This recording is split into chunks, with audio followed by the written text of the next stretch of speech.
سلامونه نیکې هیلې احترامات د مظلوم غږ خیر بنسټ مسؤله یم. زه نن هغه کورنۍ ته راغلی یم چې موږ یې ویډیو شیر کړې وه. یو بااحساسه ورور له سعودي څخه مرسته رالېږلې ده او هغه مرسته مو دغه مورکۍ ته راوړې. له ما سره پاتې شئ او دا ویډیو تر پایه وګورئ.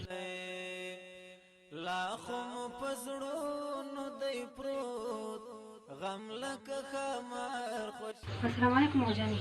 وعلیکم السلام. څنګه یې؟ مننه مور جانې. ښه تاسو خپله خاص دی؟ خاص دي. څنګه د کور کې مهرباني؟ شکر چې تاسو ښه اوسئ. ګرانو هېوادوال، لکه څنګه چې ما مخکې هم وویل چې زه د هغه مورکۍ څنګ ته راغلی یم چې زوی سخت ناروغ و او یو ورور له سعودي څخه مرسته رالېږلې ده. 80,000 افغانۍ دي د ابراهیم په نوم ورور رالېږلي. هغه دغه مورکۍ ته سپارم. نو تاسو د دغه مورکۍ احساسات واورئ. مور جانې، دغه 80,000 افغانۍ دي ابراهیم ورور راکړي دي. تاسو دپاره رالېږلي. دغه واخلئ او دا پیسې وشمېرئ. 1 2 3 4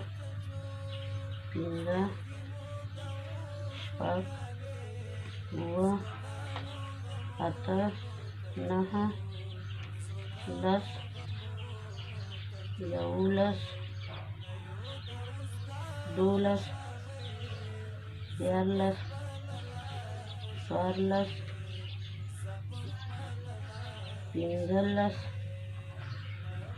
13 14 15 16 17 18 19 20 21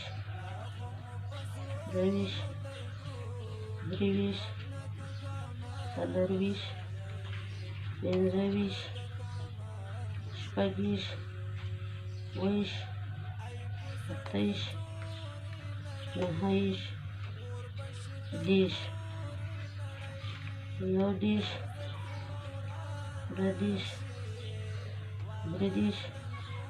11 12 13 14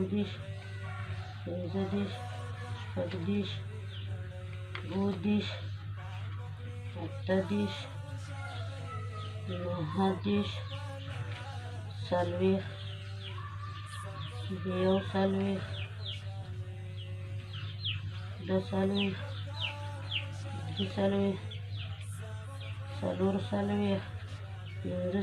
26 27 28 29 50 51 52 53 54 55 56 57 58 59 شپېته. دا ټول څومره شو مورې؟ 80,000. مور جانې، دغه ورور څخه څومره خوشحاله یې چې ستاسو لپاره دغه مرسته رالېږلې ده؟ ډېره خوشحاله یم. خدای دې ورته مال کې برکت واچوي، خدای دې ژوند کې برکت واچوي، عمر دې خدای وله ورکړي او موږ سره خدای دې کاروبار کې برکت واچوي. که کوم مشکلات لري، کوم ستونزه لري، خدای دې ما بچو سره هغه ورته حل کړي. خدای دې نور هم وله ورکړي، عمر دې ډېر شي. بچو د طرف نه خدای زړه وله ارام کړي، ارمانونه دې خدای وله پوره کړي. چې ما سره مرسته کړې، خدای دې ورته کور ودان آباد لري او خدای دې نور هم عمر وله ورکړي. خدای دې نور هم ورته ورکړي چې دا موږ غریبو سره مرسته کوي. خدای دې اجرونه او جنتونه وله ورکړي. بیا دا مې هیله ده چې دا ورور به موږ سره همداسې مرسته کوي چې ډېر دا هلک هم خراب دی او ډېر قرضدار وي چې خدای دا چې موږ سره لاس نیوی کوي دې سره دې خدای وکړي. او روژې میاشت دې موږ به همیشه د دې دعاګیرو هغسې به فکر کوي لکه خپل مور غوندې دعا ورته کوم.